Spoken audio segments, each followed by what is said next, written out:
찬송가 308장 찬송하십시다. 찬송가 308장.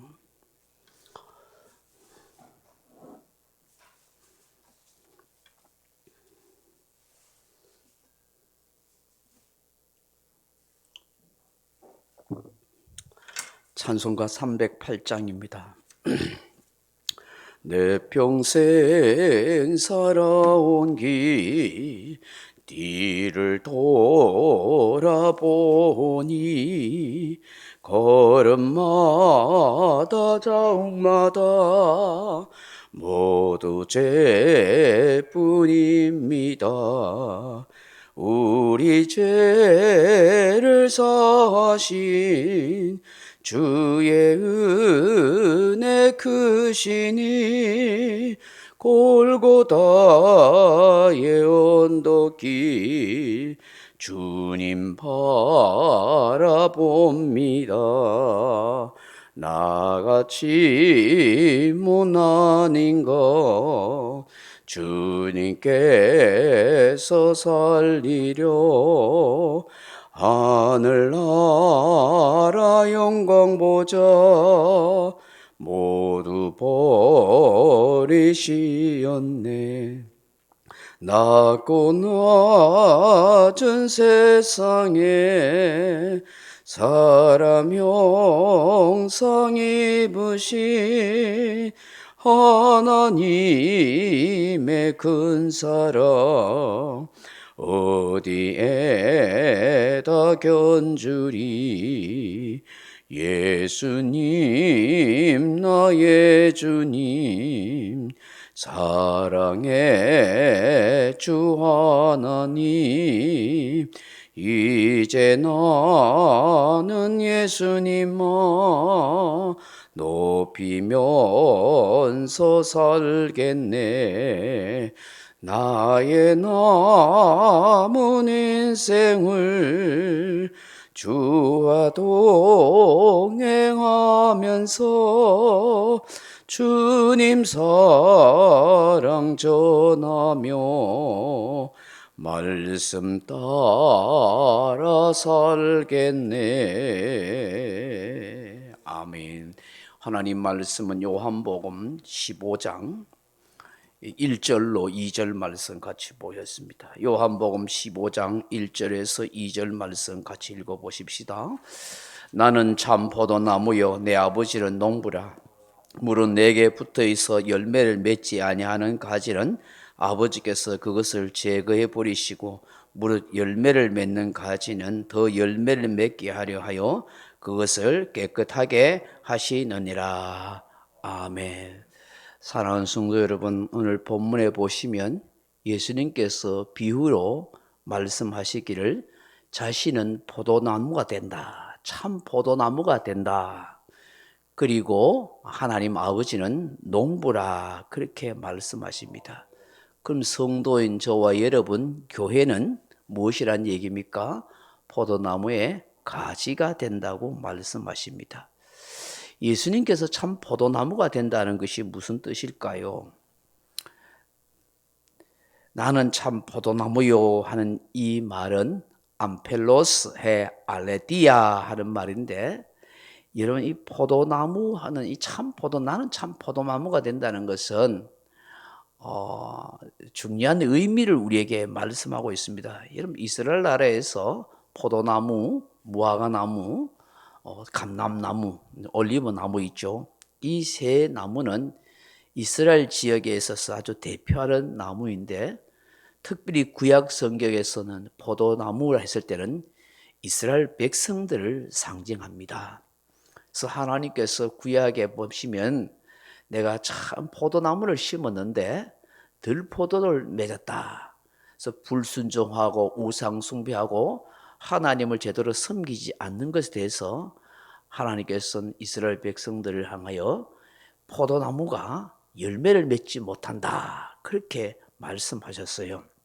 그래서 정말 하나님께서 원하시는 아름다운 포도나무를 통해서 열매를 원하시는데 그들의 삶이 부패하고 타락해서 하나님이 원하시는 좋은 포도 열매를 맺지 못한다. 그렇게 말씀하고 있는 것을 보게 됩니다. 근데 오늘 예수님께서는 내가 참 포도나무다 라고 하시는 말씀은 의미가 뭘까요? 참이란 말이 알레데이아, 진리 하는 뜻이거든요. 예수님이 정말 우리에게 진리를 가르쳐 주시는 분이시다. 우리에게 생명을 주시는 분이시다 하는 것을 말씀하고 있는 것입니다.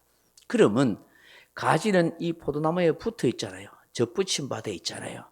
그럼 진리이신 예수님을 믿게 되면 우리가 진리 가운데로 살아야 되고, 생명이신 예수님께 붙어 있으면 우리가 생명 있는 성도의 삶을 살아가야 한다 하는 것을 말씀하는 것입니다. 가지는 무엇의 가치가 있겠어요? 가지가 열매를 맺을 때에 가치가 있는 것이죠.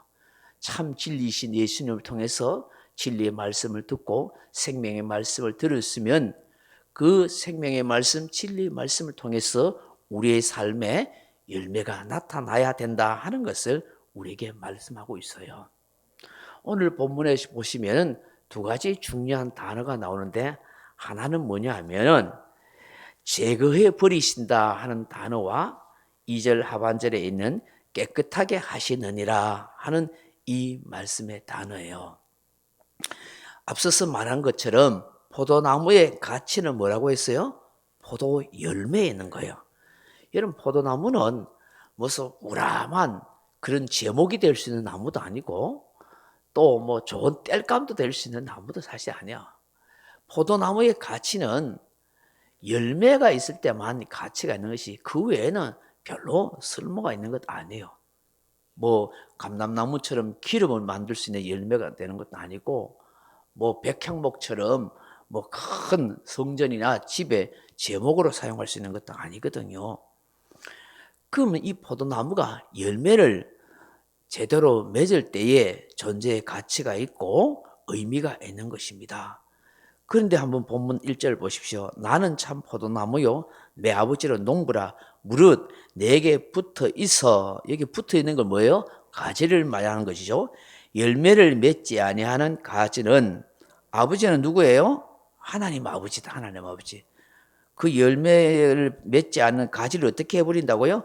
제거해 버리신다 하는 것입니다.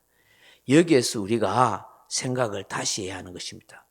제거해 버린다는 이 제거하다는 단어가 원어에는 아이로라 하는 단어입니다. 사전에 찾아보면은 이 단어에 중요하게 사용되어 있는 그런 뜻은 뭐냐면 들어 올리다, 일으키다 하는 뜻이란 말이에요.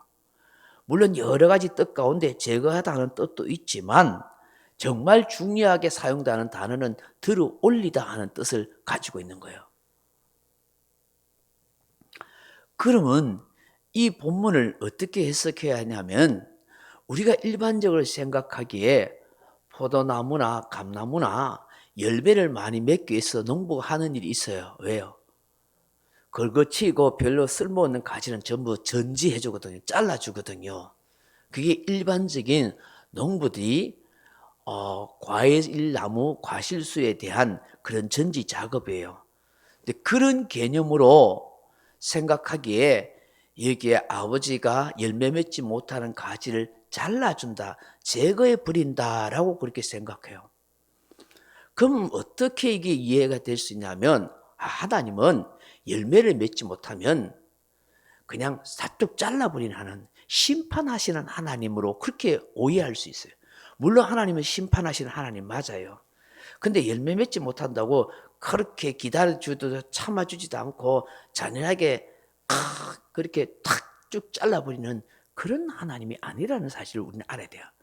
하나님의 성품을 생각한다면 뭐래요? 하나님의 성품은 오래 참으시는 하나님, 긍휼이 많으시는 하나님이란 말이에요.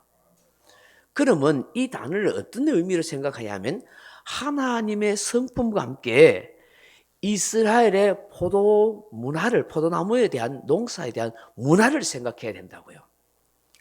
그럼 이스라엘 포도나무의 문화가 뭐냐면, 전에 한번 설명했듯이만 많은 외적의 침입을, 블레셋이라는 오랫동안 외국으로부터 침입을 많이 받았던 이스라엘 백성들은 이 포도 열매가 그들에게 있어서 뭐냐면 생존에 중요한 식량과 같아요. 그래서 그 포도 열매를 모아다가 말려서 건포도로 해가지고 그들이 중요한 식량 자원으로 먹고, 그리고 그 포도를 또 모아서 즙을 내서 포도주를 만들어서 그들이 정말 중요할 때 뭐냐면 음료로 마시는 거예요. 그래서 포도가 그들에게 굉장히 중요한 거예요. 그래서 제가 이야기했지만 포도나무는 늘 그들에게 있어서 기쁨과 생명을 상징한다고 했잖아요. 그렇기 때문에 외국인들 오면은 그 포도 나무를 황폐하시게 버리거나 거기 있는 포도 열매를 다 빼앗아 가버리는 거야. 그래서 그것을 빼앗기지 않기 위해서 자기들의 생존을 유지하기 위해서 이 포도나무를 산에 몰래 심어 놓은 거예요. 사람 눈에 잘 들키지 않도록, 적군에게 잘 들켜서 빼앗기지 않기 위해서 몰래 산에 심어 놓는데, 포도나무 가지가 쭉쭉 위로 뻗으면 금방 들켜버리잖아요. 그래서 그들이 키우는 방법이 뭐냐면 이 옆으로 키우는 거예요. 옆으로. 가지가 옆으로 뻗어가도록 하는 거예요. 그럼 가지가 옆으로 뻗어나가도 키우다 보니까 이게 크게 되면 뭐냐, 열매를 맺으면서 이 포도나무 가지가 땅에 닿아버리는 거예요. 그럼 땅에 닿아버리면 그 가지에 있는 포도 열매가 제대로 자라지 못해요. 처지면은. 그래서 농부가 하는 일이 뭐겠어요? 가지를 들어 올려줘야 된다고. 들어 올려줘요. 끈으로 묶어서 들어 올려주든지 밑에 막대기 같은 것으로 딱 받쳐가서 들어 올려주는 일을 하는 거예요. 그렇게 해서 어떻게 해요? 가지가 포도 열매를 맺을 수 있도록 그렇게 해준다는 것이죠. 오늘 제거해 버리신다는 이 원어가 아이로라는 이 단어가 바로 들어 올리다는 단어야. 그래서 이거는 이스라엘 문화가 아니면은 포도나무, 포도밭을 관리하는 이스라엘의 문화가 아니면 모르는 거예요. 우리 문화로 생각하면 잘라버리는 거예요. 하나님의 성품과 그리고 이스라엘 나라의 이 포도농사의 문화를 알아야 되는 거예요. 하나님은 그렇게 잔인하게 심판을 금방금방 하시는 분이 아니에요. 열매 맺지 못한 거 바로바로 잘라버리는 분이 아니란 말이죠. 이런 공간복음서에 보면은 그런 내용이 나오잖아요. 무화과를 심어놓고 포도나무에 열매를 맺지 못하고 3년이 지났는데도 열매 맺지 못하니까 와서 그 농부가 그걸 잘라버리려 하니까, 파버리려 하니까 조금만 참아주세요. 내년만 참아주세요 하고 그런 얘기가 나와요. 그걸 통해서 하나님은 참아주시는 하나님이시거든요. 긍휼이 많으신 하나님. 우리가 열매를 맺을 때까지 참아주시는 하나님. 우리가 열매를 맺을 때까지 우리를 들어 올려주시는 하나님이란 말이죠. 낙심되어 있고 위축되어 있고 절망해하는 우리들에게 찾아오신 하나님이 내 인생의 삶의 열매를 맺을 수 있도록 나를 들어 올려주시는 하나님이라 하는 뜻을 담고 있는 거예요. 할렐루야. 두 번째로는 2절 하반절 보면 깨끗하게 하시느니라고 말씀합니다. 무릇 열매를 맺는 가지는 더 열매를 맺게 하려 하여 그것을 깨끗하게 하시느니라 하는 단어예요. 농부이신 하나님께서 참 포도나무이신 예수님께 가지에 붙어서 정말 열매를 맺고 있는 이 가지를 어떻게 해요? 더 많이 맺게 하기 위해서 뭐라 한다는 거예요?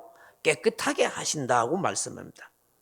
이게 카다이레이 하는 말인데 이 단어는 뭐냐면 청결하는 의미가 아니에요. 이거 뭐냐면 부정하지 않도록 정결하게 하다, 순결하게 하다 하는 의미를 가지고 있어요. 순결하게 하다, 정결하게 하다 하는 의미인데 열매를 더 맺게 하기 위해서 그 가지를 정결하게, 부정하지 않는 정결하게, 순결하게 한다는 거예요. 그럼 이 의미가 뭘까요?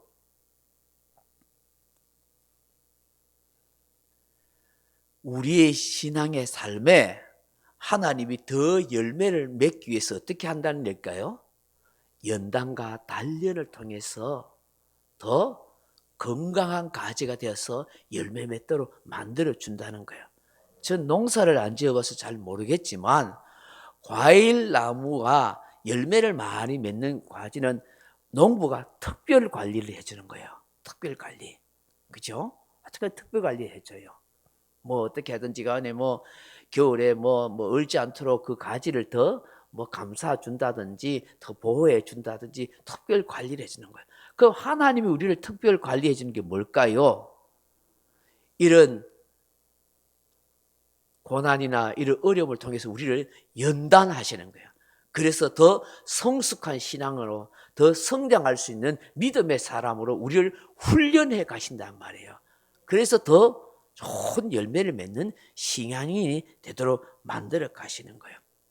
그러면 오늘 이 새벽에 주시는 이 말씀들을 우리가 다시 한번 묵상해 보세요.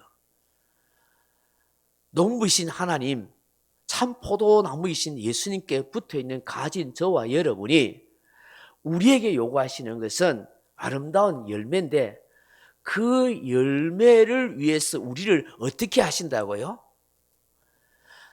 살아가는 동안에 위축당하고 낙심하고 힘들어하고 절망하고 그래서 주저앉고 싶을 때에 그때 찾아와서서 긍휼에 풍성하신 하나님이 나를 세워주시고 길을 더 넣어주시고 용기를 북돋아 주시고 희망을 주시고 꿈을 주시고 나를 세워주시는 하나님, 그래서 열매를 맺을 수 있도록 만들어주시는 하나님, 내가 조금 열매를 맺을 만한 가능성이 있고 열매를 맺고 있으면 더 열매를 맺을 수 있도록 하나님이 나를 훈련시키고 연단하셔서 더 성숙하고 더 하나님의 사람으로 세우게 가시는 그런 훈련하시는 하나님이란 사실을 우리에게 말씀하는 것이죠. 그러니 우리는 늘 하나님 앞에 감사할 뿐인 것이죠. 내가 낙심하고 힘들어하고 괴로워하면 나를 세워주시고 용기를 북돋아 주시고 나에게 꿈과 희망을 주시는 하나님, 내가 믿음의 삶을 살아가면 더 잘 살아갈 수 있도록 나를 채찍질하시고 더 연단하시고 더 훈련하셔서 하나님 앞에 더 아름답고 설 수 있는 훈련해 주시는 하나님이시라는 것이죠. 그 하나님 앞에 우리는 늘 감사하고 또 감사할 뿐이라는 것입니다. 이 새벽에 주시는 이 말씀을 잘 묵상하면서 하나님의 은혜에 진심으로 감사하고 더 아름다운 믿음의 삶을 열매를 맺을 수 있는 그런 사람이 되게 해달라고 기도할 수 있기를 주님의 이름으로 축원합니다. 명령과 선포합니다. 1. 나는 주님의 은혜로 모든 일에 날마다 점점 더 좋아지고 있다. 나는 오늘부터 다른 사람을 비난 원망하거나 비판 판단 정죄하지 않겠습니다. 나는 하나님 다음으로 나를 사랑한다. 나는 나를 사랑한다. 교만은 독약이다. 그 어떤 경우에도 감사합니다. 나는 내 안에 살아계신 예수님 때문에 행복하다. 있을지어다 그대로 되니라. 좋았더라. 아멘. 각자 기도하시다가 돌아가시고.